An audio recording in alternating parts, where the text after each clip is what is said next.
নমস্কার বন্ধুরা, শুভ বিকেল। এখন বিকেল 4টে বাজে। আমি একটা খুলনার কই ফুলকপি এবং শীতের কই ধনেপাতা দিয়ে একটা রেসিপি দিচ্ছি। কিছুই না, খুবই সহজ। প্রথমে আমি 300 গ্রাম কই মাছকে কেটে বেছে ধুয়ে নুন হলুদ মাখিয়ে রেখে দিয়েছি। এরপর আমি ছোটো ছোটো করে ফুলকপি কেটে নিয়েছি। ফুলকপির ডাঁটিগুলোকে রাখলে চলবে না। তারপর আমি কড়াইয়ে সর্ষের তেল দিয়ে মাছগুলো ভেজে নিয়েছি। একদম খুব কড়কড়ে করে ভাজলে হবে না, একটু নরম রাখতে হবে।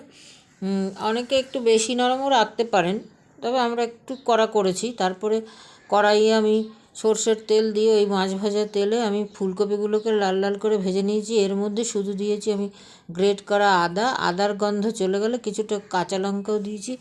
মশলা হিসেবে দিয়েছি নুন, হলুদ এবং জিরের গুঁড়ো। ধনের গুঁড়ো দেওয়া যাবে না, জিরের গুঁড়ো এবং একটু ঝাল বেশি দিতে হবে, তাই লাল লঙ্কার গুঁড়োটা, যেহেতু গুঁড়ো মশলা, তাই গুলে যখন কপিটা ভাজা ভাজা হয়ে এসেছে এবং আদার গন্ধ চলে গেছে, তখন আমি ওই মশলাটাকে ঢেলে দিয়ে আবার কষে এবার ফুলকপিটা যাতে ভেঙে না যায়, আবার সেদ্ধ হয়ে যায়, এরকম আরেকটু সামান্য জল দিয়ে ঢেকে দিয়েছি।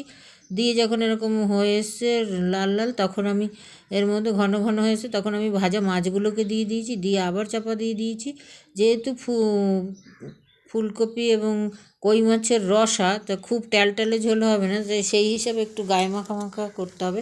হয়ে যখন আসবে, তখন আমি ধনেপাতা কুচি ছড়িয়ে দিয়ে একটু ঢেকে রেখেছি। ঢেকে রাখলে ওই ধনেপাতা কুচির গন্ধটা মাছ এবং ফুলকপির মধ্যে মিশে যাবে এবং খেতে খুব সুস্বাদু হবে। এরপর নামিয়ে আমি গরম গরম ভাতে পরিবেশন করেছি।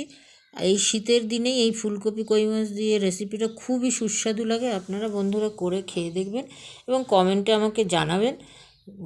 আশা করছি খুবই ভালো লাগবে। এটা খুলনার মানুষরা এই রেসিপিটা করে, যেহেতু এর মধ্যে কোনো কিছু আলু টালু দেওয়া হয় না। আপনারা করে খেয়ে দেখুন।